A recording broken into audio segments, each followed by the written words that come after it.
Hey, my name is Willie Minix. I am the founder of ART, the Academy of Renaissance Thinking. And today we're going to do another exercise on how to be ambidextrous.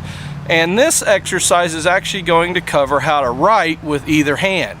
If you've seen the previous videos, you've seen that I teach you how to use your offhand or your non-dominant hand to do things like separate coins or to stack coins. Well, today we're actually going to get into writing. So I'm going to adjust my camera and we're going to dive right into this lesson. I highly recommend starting out when you're going to try to be ambidextrous, not necessarily working with your alphabet or your language that you are used to.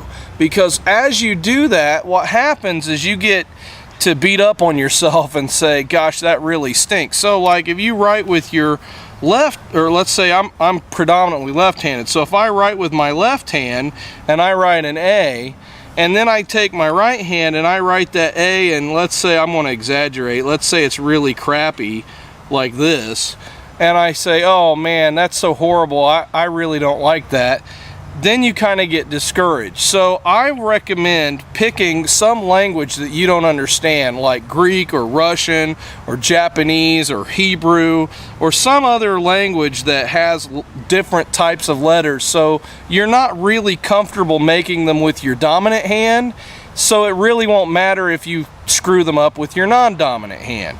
So in this exercise, we're going to learn the first step to learning how to write with another language. So I'm going to start with alpha in the Greek alphabet, okay? And I'm going to start with the minuscule alpha so that way you can kind of see what happens. So with your non-dominant hand, you're going to start by writing the letter larger than you normally would. So you would start off with an alpha maybe that looks like this, okay? And you might write it like that, and write that, maybe trace it over several times until it really starts to look the way you want it to look, and work with big movements. So I mean, I don't think you can see my whole arm, but I'm moving it kind of in a circle because that's how the alpha works. It's circular, and you know, and later you can always move on to a capital alpha if you want to, but make it big because it's much easier to control your whole arm than it is to do the fine movements that you need to control just this portion of your hand. So go ahead and work at making those letters quite large. And this is scrap, so it doesn't matter if it looks good, just keep working at it, okay? Do that several times, all right? Until you get the movement down. You know, maybe you might go on to beta and practice making that look good, or maybe you want to do the minuscule beta, okay? Now I'm going to get a different piece of paper just because I want you to be able to see clearly, but I'm going to keep my Greek letters with me. Well, actually, I'll just move it over to this page, and that way it's easier. You can still see it. So we were on beta, so let's go ahead and draw our minuscule beta again.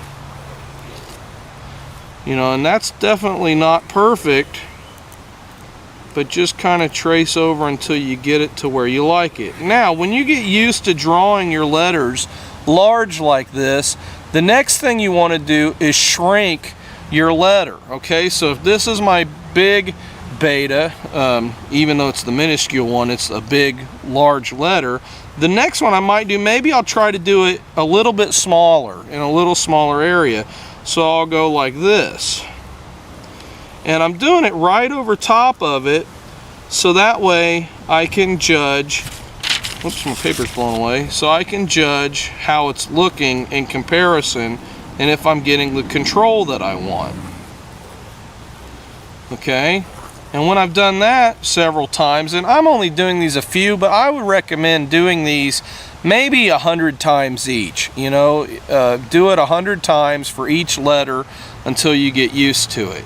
And again, these are foreign letters for most people that are learning this. So not only are you learning how to read the Greek alphabet, you're learning how these letters are. Now, if you look up how these letters are pronounced, while you're doing it 100 times, you might say to yourself, buh, buh, you know, because that's the sound that beta makes, okay?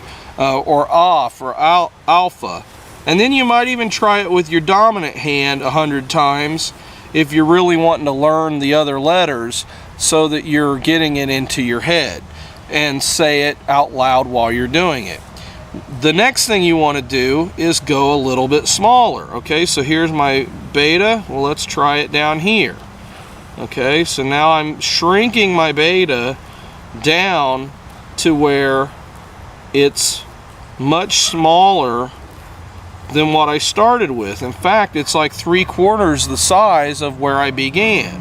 Okay, so I'm saying buh, buh, beta, you know, or buh, beta, beta, buh, trying to get it into my head that that's the sound that beta makes, and I'm locking it into my brain using my left brain right now because I'm using my right hand, buh, buh, and then if I come over here to my left hand, I'm locking it in using my right brain, buh, beta, beta, buh, buh, beta. And that may sound stupid to other people, but to you, it doesn't matter. You're actively ingraining into both sides of your brain, both hemispheres of the brain, that is beta in the Greek alphabet. Okay, now that you've got that and you've gone from full size to half size to 3/4, now you want to go a little smaller. And this is where it might get a little bit sloppier because you're fine-tuning the movements here. So buh, beta. Fine-tune it a little bit more. Beta. And at this point, I've written so much that it's getting to be where it's hard to read. So maybe I'll come up here and make a smaller version up here. Beta. Buh. Beta.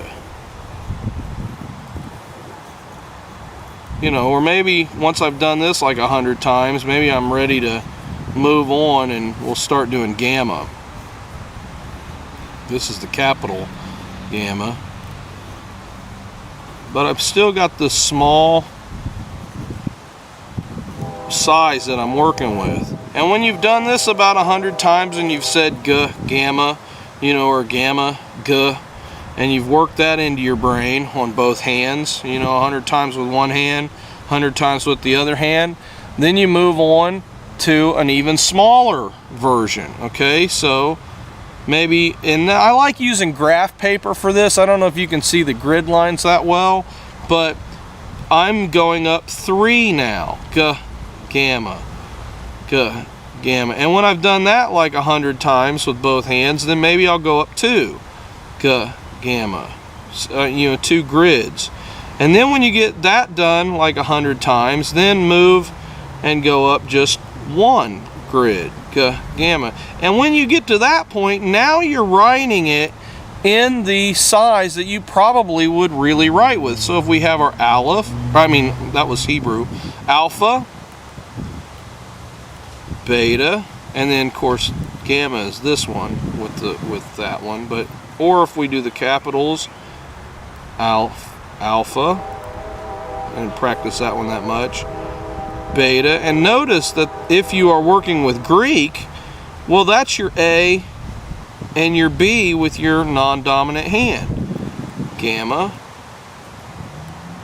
Okay, you may move on to delta. But as you've practiced with these letters that are not in your own language, that it becomes much easier and you're not as hard on yourself, so that when you move over to writing letters that maybe are not that you're not used to writing in English, which this isn't quite fair because I studied Greek in college, so I had to write these a lot anyway, so I'm kind of used to them, but I should pick a language that maybe I'm not so familiar with to show you, but at least you're getting the idea and you're starting to learn how to decode languages too. So this exercise is not just really good for ambidexterity, it's good for language, it's good for encoding, it's good for cryptography. There are a lot of good techniques that you're learning as you're doing this exercise. So to review, you start big with really big letters.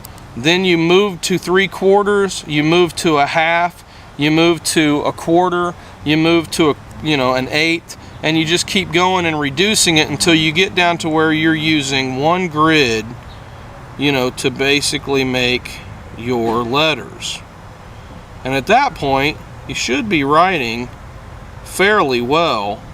Maybe not perfectly, but at this point, then you can move over and start practicing your regular alphabet with this non-dominant hand. So next time we're going to cover another technique on learning how to use your non-dominant hand, but that's it for today. Again, I'm Willie Minix. If you enjoyed this video, please subscribe and like, and you will get access to all the other videos as they come out. We try to upload one on Monday and we try to upload one on Thursday of every week. So you hang in there, God bless you, and we'll see you in the next video.